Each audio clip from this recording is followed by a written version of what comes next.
राजस्थानी भोपाल के jewel hotel संचालक ने किया फर्जीवाड़ा। रानी कमलापति स्टेशन के सामने है होटल। कूपन देकर कस्टमर बनाए और कस्टमर को लुभाना, ऑफर देकर कस्टमर बनाए। जब कस्टमर अपने कूपन लेकर आए तो रूम देना तो दूर, अभद्र व्यवहार किया और बहुत सारे कस्टमर के साथ फ्रॉड किया गया। अब होटल के कूपन को लेकर सावधान हो जाएं। क्या फ्रॉडगिरी हुई है, कहाँ पे हुई है और कौन सा होटल है? जी नमस्कार, मैं डॉक्टर नितिन वर्मा। पहले तो मैं आप सभी लोगों का बहुत बहुत धन्यवाद देना चाहूँगा कि आप लोगों ने इस मैटर को जो मैं हाईलाइट करने जा रहा हूँ, कवर करने के लिए अपने चैनल के माध्यम से लोगों तक एक मैसेज जो पहुँचाना चाह रहे हैं वो आप दे रहे हैं। देखिए, मेरा नाम डॉक्टर नितिन वर्मा है। मैं chairman and managing director central group Bhopal का हूँ, as well as central group of hospitals.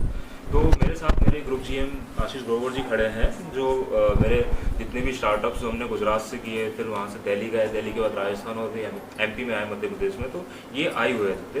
तो हमें एक क्या है कि एक नए तरीके का फ्रॉड जो होटल्स वाले भोपाल के कर रहे हैं। क्या होता है कि ये लोग कुछ स्कीम्स लेके आते हैं, जो बड़े बड़े बिजनेसमैन हैं, एंटरप्रेन्योर्स हैं, ओनर्स हैं, उन लोग को ये लोग बोलते हैं कि हम एक आपको पैकेज दे रहे हैं जिसकी वैल्यू 5,000 है और इस 5,000 पे आपको 15,000 या 20,000 तक के बेनिफिट मिलेंगे। तो ऐसा जो मिनिमम लेवल रहता है 5,000, फिर 10,000 और 15,000, इस तरीके की जो भी बिजनेसमैन जैसा आ जाए उस तरीके से ये लोग बात कर लेते हैं। ऐसे मेरे पास कम से कम 10 से 15 भोपाल के जो नए नए रेस्टोरेंट्स हैं, बार्स हैं, ओनर हैं, वहाँ के सारे कूपन्स आए हुए हैं।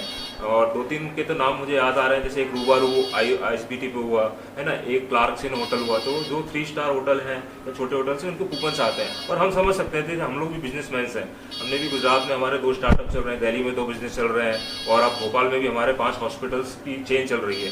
तो मेरे भैया आए हुए थे, मैंने कहा चलो ठीक है भैया, मेरे पास एक कूपन था, आप रानी कमलापति आइए, मैं आपको यहाँ पर उसमें स्टे करवा दें, जिसमें इन लोगों ने क्लियरली मेंशन किया हुआ है कि 4 रूम गेट, अगर ये मैं सिर्फ आपको रूम को बता रहा हूँ, इसके बाद ड्रिंक्स का, खाने का, इनके अलग कूपन है, वो भी बहुत। ये देखिए, गेट 1 रूम एब्सोल्युटली फ्री, उसके बाद में पहला रूम आप लेंगे तो फिर डिस्काउंट, सेकंड लेंगे तो 50% डिस्काउंट। इस तरीके से इन लोगों ने हमें कार्ड दिया और कार्ड इस टाइप से बन चुका था। अब इनके जो पुराने ओनर, अब ये बहाना मार रहे हैं पुराने ओनर हमारे चले गए हैं, नया ओनर आ गया है, हमें कोई जानकारी नहीं है। और जब मैंने इनकी अथॉरिटी रिसेप्शनिस्ट को बोला कि आप जो भी अभी कंसर्न जो इसके ओनर हैं उनसे मेरी बात कर रही, तो उन्होंने इतनी बदतमीजी से मेरे से बात करी है कि मुझे, वैसे मैं कुछ नहीं करना चाह रहा था, बट फिर मेरे दिमाग में आया कि अगर मेरे साथ ये हुआ है और जबकि मैं इतना रेपुटेटेड बंदा हूँ, मेरे फादर भी गवर्नमेंट सेक्टर में कलेक्टर रहे हैं, ठीक है ना, और वो भी बहुत बड़ी पोस्ट पे बैठे हैं इस रैंक पे, तो इस मुद्दे को मुझे उजागर करना है आप लोग के माध्यम से कि अगर मेरे साथ ये हो रहा है तो जो मिडिल क्लास पीपल हैं और जो छोटे बिजनेसमैन, अगर उनको एक अट्रैक्ट करके अगर ये लोग 5,000 में भी अगर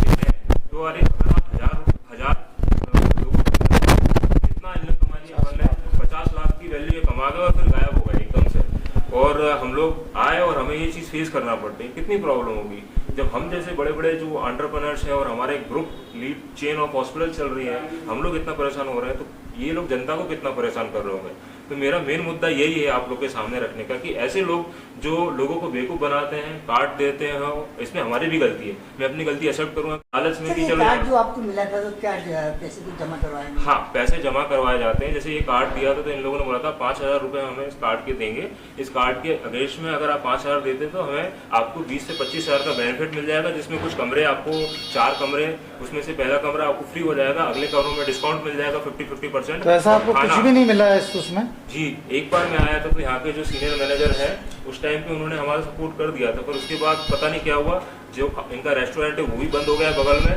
जहाँ पे खाना खाते थे, वहाँ के कूपन तो हमारे बर्बाद हो ही गए, और जो रूम्स के कूपन थे, और आज इन्हें जब ये सर्विस नहीं दे पा रहे तो उनको रिफंड करना चाहिए, तो रिफंड भी नहीं कर रहे हैं। और जो इनके ओनर है उसकी हमने कॉल रिकॉर्डिंग सेव कर ली है और उस कॉल रिकॉर्डिंग को हमने यहाँ के लोकल जो थाना लगता है उनके DI साहब को भी भेज दिया है, वो भी इस मामले को देखेंगे। और मैं आप मीडिया वालों से ये चाहूंगा कि ये जो धांधली चल रही है इसको खत्म किया जाए। अगर आप इस चीज को कवर नहीं कर रहे हैं और अगर आप कस्टमर के साथ में ऐसा मिश्रित और उनके पैसों का नाजायज फायदा उठाएंगे तो ये बहुत गलत चीज है। फ्रॉड चाहेंगे कि अगर नए ओनर आए हैं तो उनको पुराने ओनर से बात करना चाहिए, क्योंकि हम लोग भी बिजनेसमैन हैं। कोई भी चीज हम लेते खरीदते हैं तो पहले पुराने वालों से पूछते हैं कि आपके ऊपर क्या क्या लायबिलिटीज है, तो हमें पूरी आप खत्म करके दीजिए, तभी हम नया ये वाला होटल पे आएंगे। तो ये इनकी गलती है। अगर आपको पता है कि पुराने ओनर ने 50 लाख रुपए कमाए हैं पूरे भोपाल में कार्ड देके, अगर मैं 5 1000 लोग की बात करूं, अगर 5-5 1000 लोगों के वक्त तो कितना कमा गए सर, कौन हैं। सी होटल है और ये कहाँ पे स्थित है? ये होटल का नाम है होटल ज्वेल पैलेस, और ये आपके रानी कमलापति जो रेलवे स्टेशन है इसके जस्ट सामने है। और इनका एक रेस्टोरेंट है जैकपॉट करके जो बगल में है, जिसमें बार के कूपन्स और रेस्टोरेंट के कूपन्स ये सारे हैं। तो बस मैं आपसे लास्ट में यही संदेश देना चाहूँगा कि जितने लोगों को इन लोगों ने जो पुराने ओनर से, इसमें क्या नए ओनर की भी गलती नहीं है, मैं नए ओनर को दोषी नहीं मानूंगा, क्योंकि अगर मैं भी उसकी जगह पे होता तो मेरे साथ जो पुराने ओनर ने गलती करी है अगर तो, और मुझे बताया नहीं कि मैंने इस तरीके से पैसे कमाए कूपन दे के सारे बांटे और कार्ड लिए मेंबरशिप दिए, तो इसमें नए ओनर की भी गलती नहीं है, इसमें पुराने ओनर की गलती है। नए ओनर की सिर्फ ये मिस्टेक है कि उसने पुराने ओनर से पूछा नहीं कि कितने कार्ड बांटे हैं या आपकी ये भी लाइबिलिटी चल रही है।